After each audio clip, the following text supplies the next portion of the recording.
Have you ever read a headline so infuriating, so dismissive, that you just wanted to toss your phone out the window? It's the kind of headline that makes your heart sink and your blood boil at the same time. You stare at the screen, wondering how people can still get it so wrong, how they can reduce an entire nation's potential to a single tired stereotype.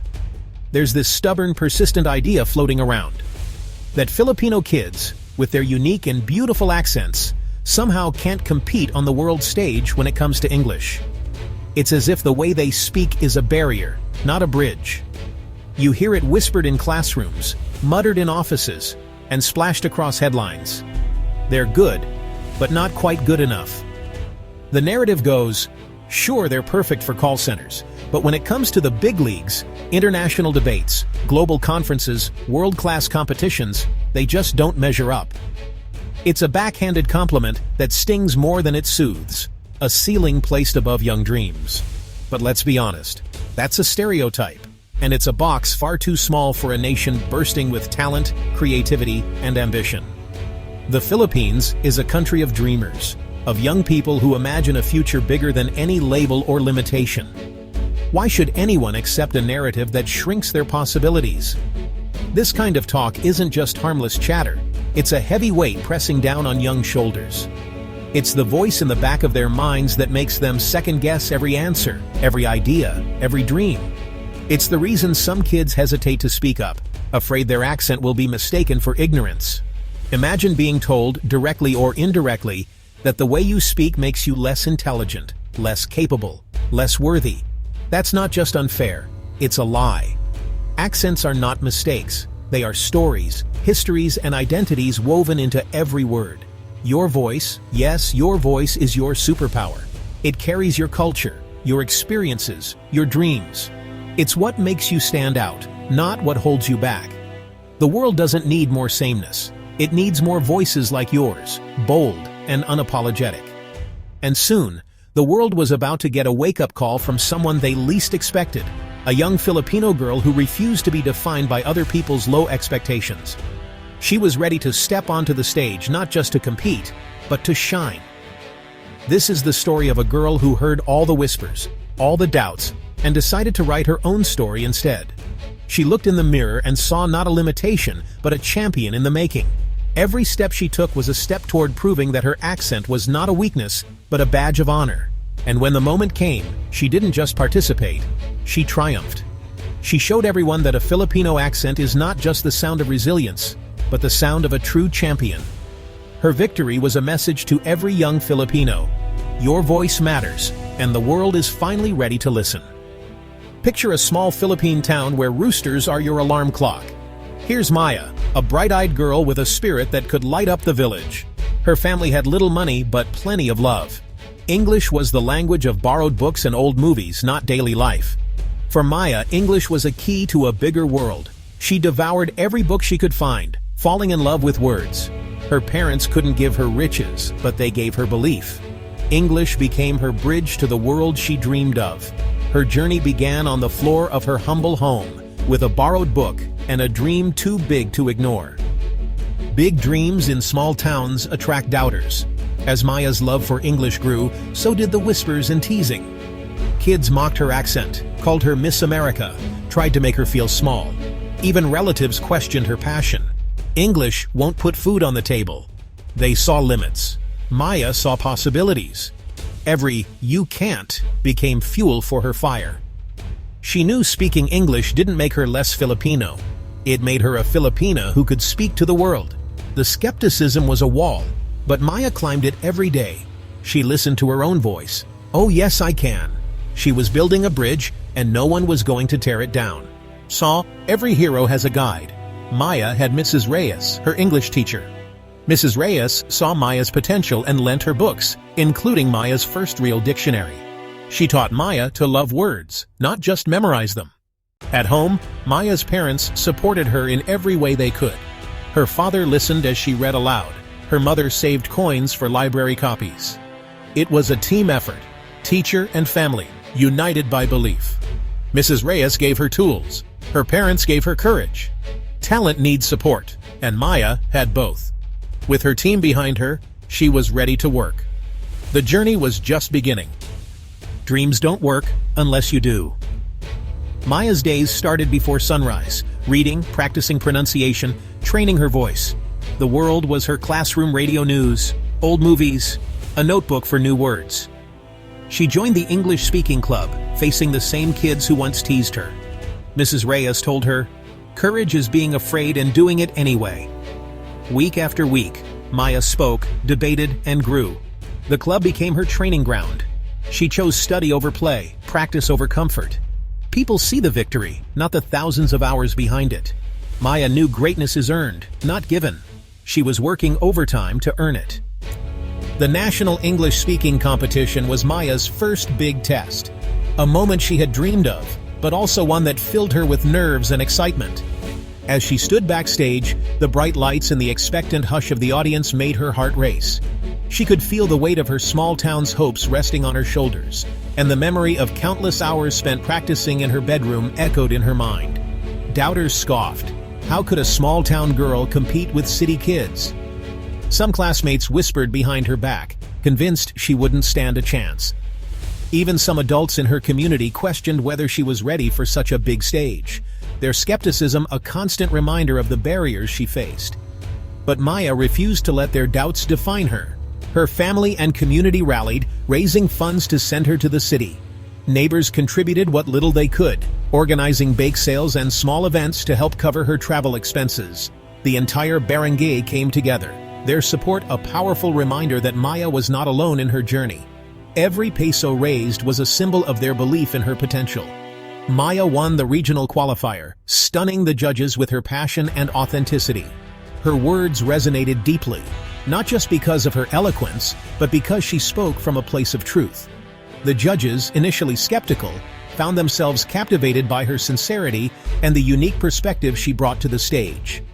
At nationals in Manila, she faced polished students from elite schools, confident, well-spoken, and dressed in immaculate uniforms. The competition was fierce, and the atmosphere backstage was tense, filled with nervous energy and quiet determination. Maya felt the pressure mounting, knowing that she was now representing not just her school, but her entire province. For a moment, she felt like an imposter, then remembered. Your story is your strength. Her mentor's words echoed in her mind, reminding her that she didn't need to sound like everyone else. She took a deep breath, grounding herself in the experiences that had shaped her, and found the courage to step forward. She spoke from the heart, owning her accent and her roots. Maya shared stories of her hometown, of the struggles and triumphs that had defined her journey. She let her natural voice shine through, refusing to hide her identity. The audience listened, captivated by her honesty and the raw emotion in her words. The auditorium fell silent, then erupted. She was crowned national champion. The applause was thunderous, echoing through the hall as judges and spectators alike rose to their feet. In that moment, Maya realized she had not only won a trophy, but had also inspired countless others to embrace their own stories. The girl who wasn't supposed to be there had just become the pride of the Philippines. Her family rushed to the stage, tears of joy streaming down their faces. The community that had believed in her celebrated her victory as their own, knowing that Maya's success was a testament to the power of unity and hope. She proved that power isn't in perfection, but in authenticity. Maya's journey showed that true strength comes from embracing who you are, and that every voice, no matter where it comes from, deserves to be heard.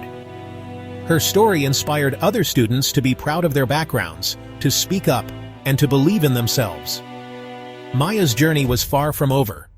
With her trophy in hand and new dreams in her heart, she set out for the next adventure, ready to face whatever challenges lay ahead, and determined to keep proving that anything is possible when you stay true to yourself. Winning nationals was just the beginning.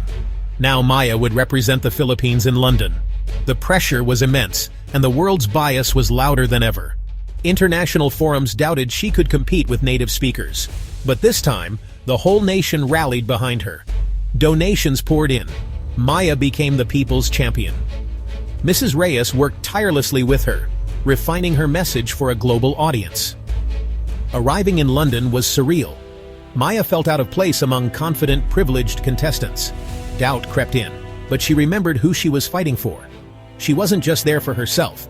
She was there for every Filipino kid told their voice wasn't good enough. Maya was a Filipina on a mission. The day of the final competition had finally arrived, a day that would be remembered by everyone present. The grand auditorium was alive with anticipation, its seats filled with judges, dignitaries, and competitors representing 50 different countries. Flags from every corner of the globe hung proudly, a testament to the diversity and unity of this international event.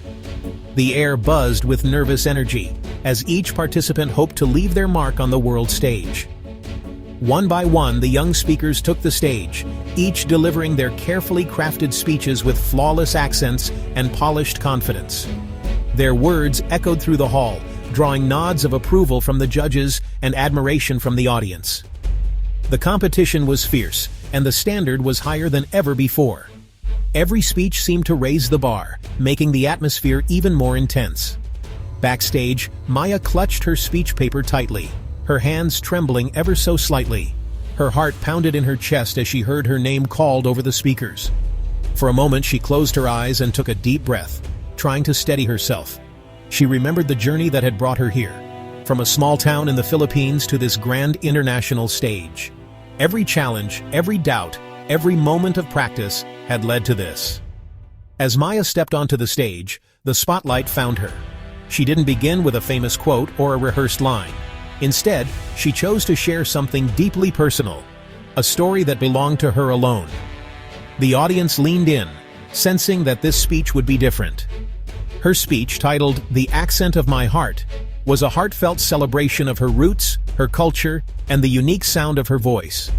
She spoke of growing up in the Philippines, of learning English with her family, and of the pride she felt in her accent, a melody shaped by her homeland. Maya argued passionately that every accent carries a story, a history, and a soul. She challenged the idea that there is only one correct way to speak English, calling out the prejudice that often hides behind such expectations. Her words resonated with many in the audience, who saw their own experiences reflected in her story. "My accent is not a barrier," she declared, her voice ringing with emotion. "It's the music of my heritage, the echo of my ancestors, and the song of my people. It is not something to hide or change, but something to celebrate." With every word, Maya spoke with a power and authenticity that captivated the room. She invited the audience to listen, not just with their ears, but with their hearts. She urged them to embrace the beauty of diversity, to recognize the value in every voice, and to challenge their own assumptions about language and identity. When Maya finished, a profound silence filled the auditorium. For a moment, it seemed as if the world had stopped to absorb her message. Then, suddenly, the room erupted in a thunderous standing ovation.